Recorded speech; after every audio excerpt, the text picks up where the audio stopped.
This is really,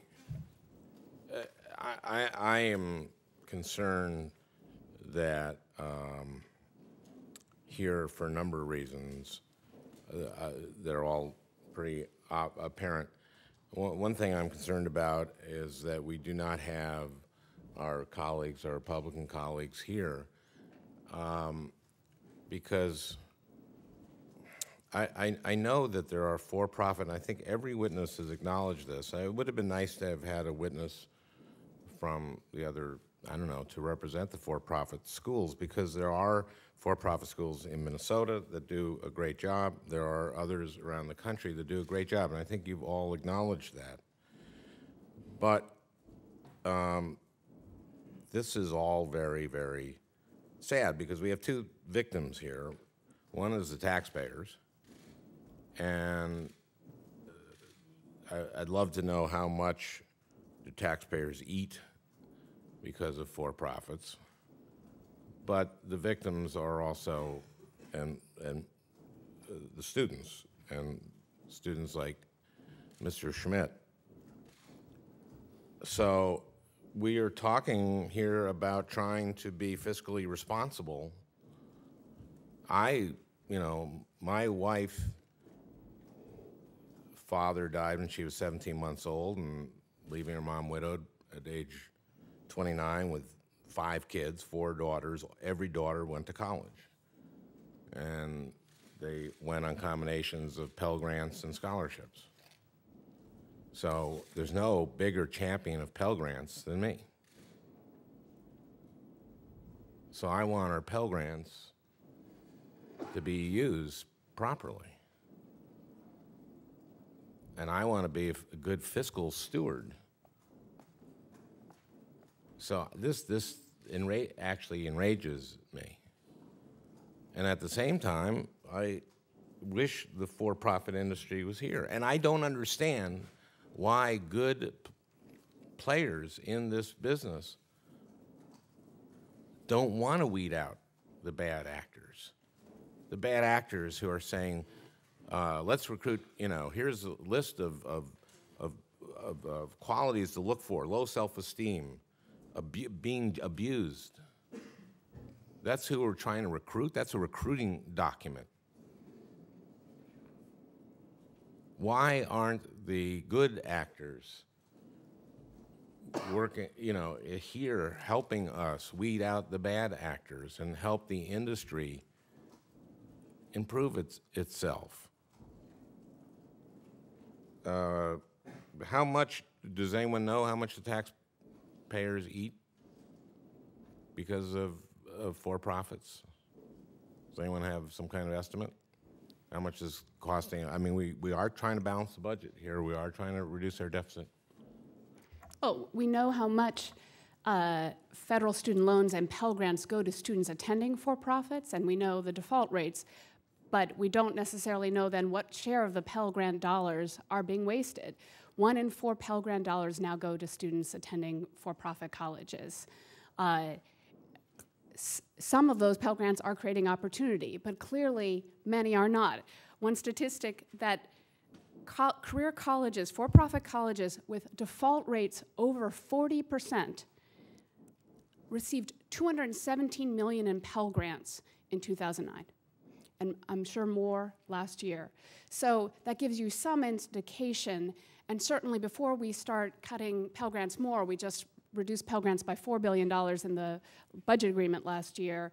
Before we cut Pell Grants more for students who need it to get to college, like your wife did, we should be going after those kinds of wasted dollars that are going to schools that are clearly systematically failing students.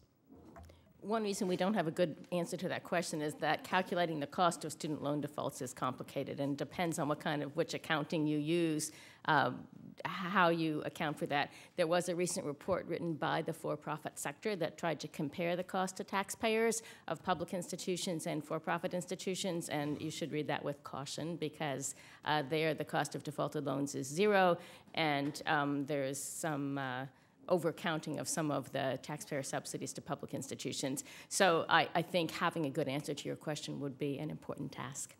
Okay, but then there's the cost to people like Mr. Schmidt. That's the cost, too. Because here's someone who's got this hanging over him, and I suppose the government's probably very good at getting you to pay it, ultimately.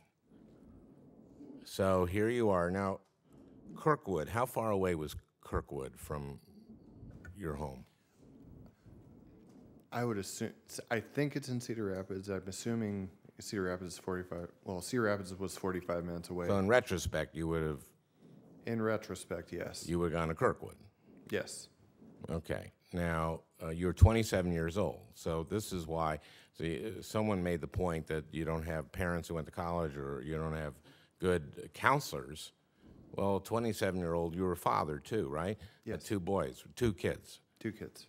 And so you're not going to have access to a counselor. And you have people telling you, this is a good choice for you. This is a really good choice for you, right? That's how... Yes. Go to the law school here. Go to our law school. And it wasn't until so you figure, okay, I'll get the 4-year degree because that'll get me into the law school, and then I'll go to the law school, and then I'll take the bar, except that you can't take the bar in Iowa if you go to that law school. And no one tells you that you can't take the bar at the school. Not until the adjunct instructor told me in the third term when we were just talking about it. It just, as a happenstance, happened. Boy, that is just awful. Now, Mr. Henderson, very quickly, because I'm running out of my time, you can, I guess, take what...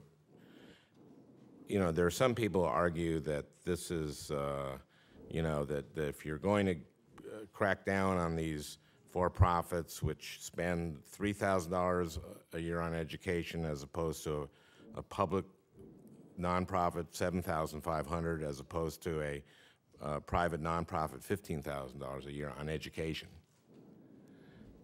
That if you crack down on this, it's bad for racial minorities and et cetera. Can you speak to that? Oh, God.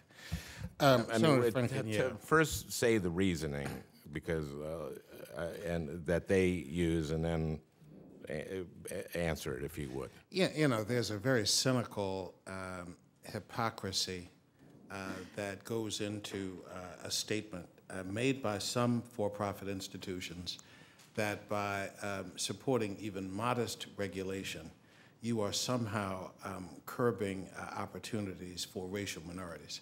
As I exchanged with Chairman Harkin, the most effective way of addressing the core problem is to provide a quality education for every student.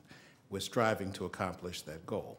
But it has been an elusive goal, and even almost 6 decades after the Supreme Court decided in Brown versus the Board of Education to dismantle largely racially segregated schools, we still have pockets of racial isolation, poor quality public education, poor instruction, and a lack of resources to achieve the kind of quality education we're talking about. The students who are themselves attempting to use the opportunities that they see available to them by way of attending for-profit schools are attempting to make the great leap forward, to overcome the difficulties of the past and to try to achieve something meaningful in their lives. And yet the deceptive practices which many of these institutions employ, the emphasis on recruiting among the most vulnerable and emotionally ill-prepared of students to address these issues, results in the kind of problems that you and Mr. Schmidt just exchanged. This is nothing short of, nothing less than the hijacking of the American dream. And in doing so, by offering promises that can't possibly be met, and by not providing even the minimum of adequate information necessary to make an informed judgment. So, as a law professor, recognizing the importance of American Bar Association accreditation, for every student who seeks to take a bar, not just in Iowa, but in other states, it borders on the criminal to withhold essential information that would have allowed Mr. Schmidt to make that judgment. With respect to students of color, I think that it is really an unfortunate use of a commitment to providing equal opportunity turned on its head. Because the truth is, the students who these institutions purport to be most concerned by are the very students who carry the highest debt load and who are less likely and the least likely to be able to address the problems that we've talked about. It's cruel, it's unjust, and ultimately it's immoral. I mean, I don't use that term lightly and very often, but when you have this kind of exploitation without even the minimal level of regulation necessary to protect the public, it borders on the immoral. Yeah, I'm far over my time. I just want to again say there are for-profits that do a good job, and I think they have every reason to want to crack down on the ones who don't.